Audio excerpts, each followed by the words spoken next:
Alarobia fahatelo amby roapolo febroary roa amby roapolo sy roa arivo atirigny ny arahava mampirerentsoa tompoko lahy sy tompoko vavy ary magnasanao magnaraka ny famparalam-baovao antsika hatramin'ny farany.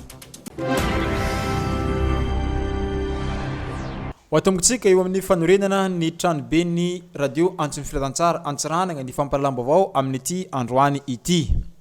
Tosa somatsara omaly fa roa amby roapolo ny volana febroary roa amby roapolo sy roa arivo ny fanaovana ny vato fototra ho mariky ny fanomboany asa fanaovana ny trano ny radio antson'ny filadan-tsara eto Antsiranana.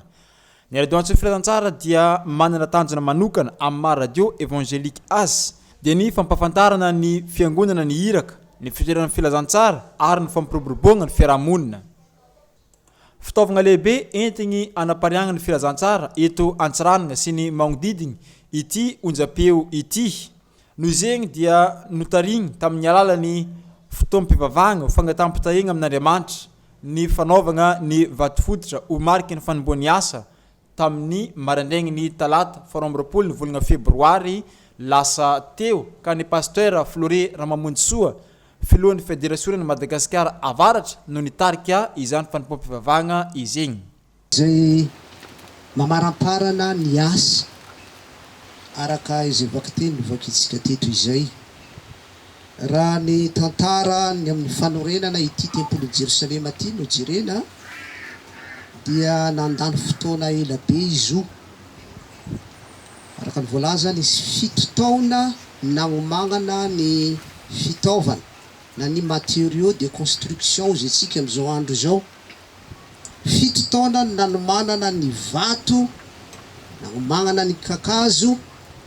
sy ny fitaovana rehetra tamin'ny nagnoregnana ity tempoly malaza be tany Jerusalema ity. Ny zavatra nanamarika ity fanoregnana ny tempoly Jerusalema ity dia izao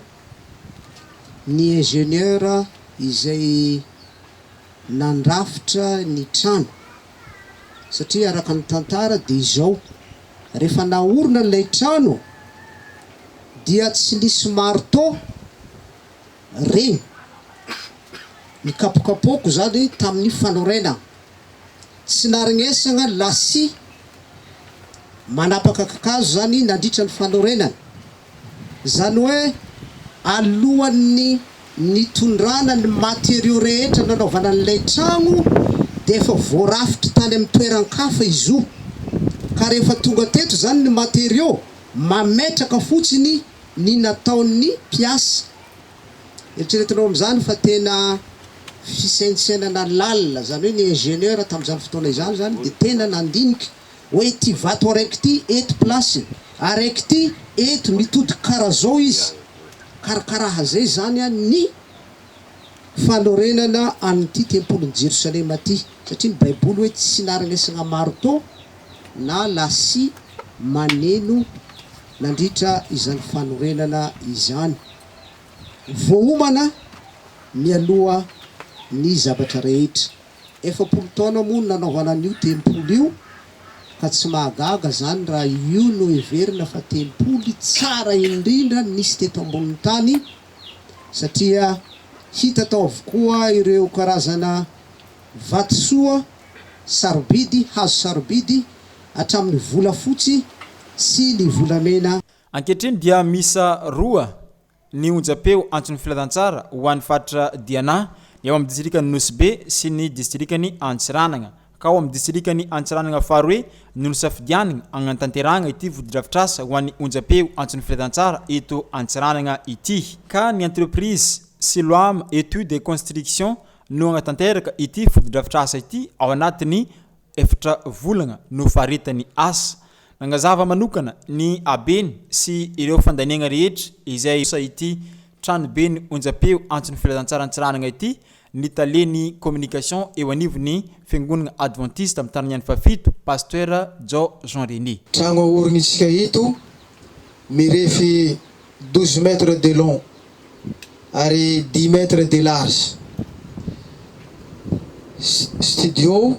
ary misy ihany koa toerana zay ipitrahana izay miaraka eto zay izay mitentigny à la valeur de 119 640 000 ariary ity lay ambany lay atao studio ty fotsiny zany. tsy mora izany satria vola makarena no entigna tanteraka azy fa izao favononantsika tsirairay avy tonga eto izao satria nankinitsika amin'Andriamanitra koa ny programa matoky sy mino isika menakavy fa fotoana malaky de malaky de iverigny eto koa zegny atsika itokagna izany trano zany vita ara-dalàna. Pejiny finoana trano no anontsika ny fampalam-baovao amin'ity anio ity fa ohatritsika eo amin'ny ezaka izay nataon'ny sekoly adventiste Antsiranana ny fampalam-baovao antsika amin'ity anio ity. Misy filana izany marina izany ity zava-trano ity. Raha jery petratrambelo tamin'izay andro zay feno azy ny fahotana izy feno faratsina hatramin'ny fisaina mitovy lena hoe feno fahamotona. Mpianatra miisa 120 avao amin'ny sekoly adventiste Antsiranana no nanolo-tegna iroso amin'ny rano batisa ny sabotsy 10 ny volana febroary 2024 lasa teo.